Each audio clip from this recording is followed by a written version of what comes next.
అలా ఈరోజు తెలంగాణ ఆవిర్భావ దినోత్సవం అమరవీరులను స్మరిస్తూ మొదటి పాటతోని స్టార్ట్ చేద్దామన్న మన ఇంటర్వ్యూ. ఒక పాట. ఓకే. తెలంగాణ రాష్ట్రం కోసం అసూలు బాసినటువంటి విద్యార్థి అమరవీరులందరికీ నివాళులర్పిస్తూ వీరులారా వందనం, విద్యార్థి అమరులారా వందనం, పాదాలకు మా త్యాగధనులారా మరిచిపోము మిమ్ము, గుండెల్లో గుడి కడతం పోరుదండం వెడుతం, వీరులారా వందనం, విద్యార్థి అమరులారా వందనం, పాదాలకు కాకతీయుల నుండి నిజాంరాజుల దాకా తెలంగాణ చరిత తెలుసుకున్నారు ఘనత, ఆంధ్రాతో పిడి చూసి అగ్గి పిడుగులైన వీరులారా వందనం, విద్యార్థి అమరులారా వందనం, పాదాలకు చదువుకో కొడుకాని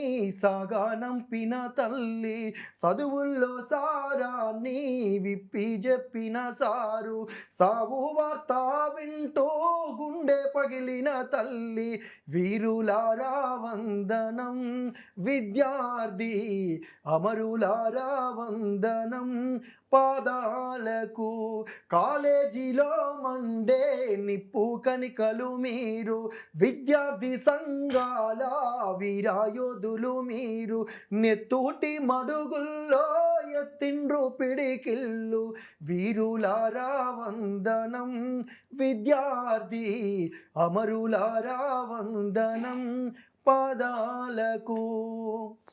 అంటే ఈ పాట నిజంగా ఒక ఎమోషనల్కి తీసుకెళ్ళిన నేపథ్యం కనబడుతూ ఉంది. ఇప్పుడు కూడా మనం ఈ పాటలు పాడుకున్నప్పుడు కంటతడి పెడతా ఉంటాము. తెలంగాణ అమరవీరులందరినీ కూడా గుర్తు చేసుకున్నప్పుడు నిజంగా మీ కళాకారులు కావచ్చు, మనం ఏదైతే మీరు పాట పాడి తెలంగాణ సాధించారో నెరవేరిందని అనుకుంటున్నారన్నా, మన ఆశయాలు నెరవేరినాయి అనుకుంటున్నారా? అంటే తెలంగాణ రాష్ట్ర సాధన అనేది మనందరి ఆకాంక్ష. అన్ని కులాలు, మతాలు, ప్రాంతాలకు అతీతంగా తెలంగాణ రావాలని కోరుకున్నాం. కానీ వచ్చినటువంటి తెలంగాణని కేసీఆర్ గారి నాయకత్వంలో 10 సంవత్సరాలు తెలంగాణ చాలా గొప్పగా, చాలా ఆకుపచ్చ తెలంగాణగా, హరిత తెలంగాణగా వర్ధిల్లింది.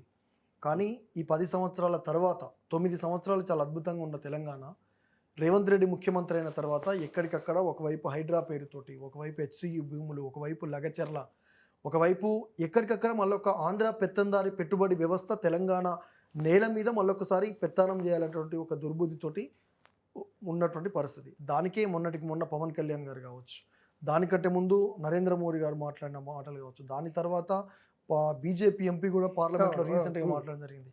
ఇట్లా కేసీఆర్ గారు ఉన్నన్ని రోజులు ఏ ఒక్క ఆంధ్ర మీడియా కావచ్చు, ఆంధ్రాకు సంబంధించిన రాజకీయ నాయకులు కావచ్చు, ఢిల్లీలో ఉన్నటువంటి బీజేపీ కాంగ్రెస్లు కూడా ఏ ఒక్కరు నోరు తెరవలేదు.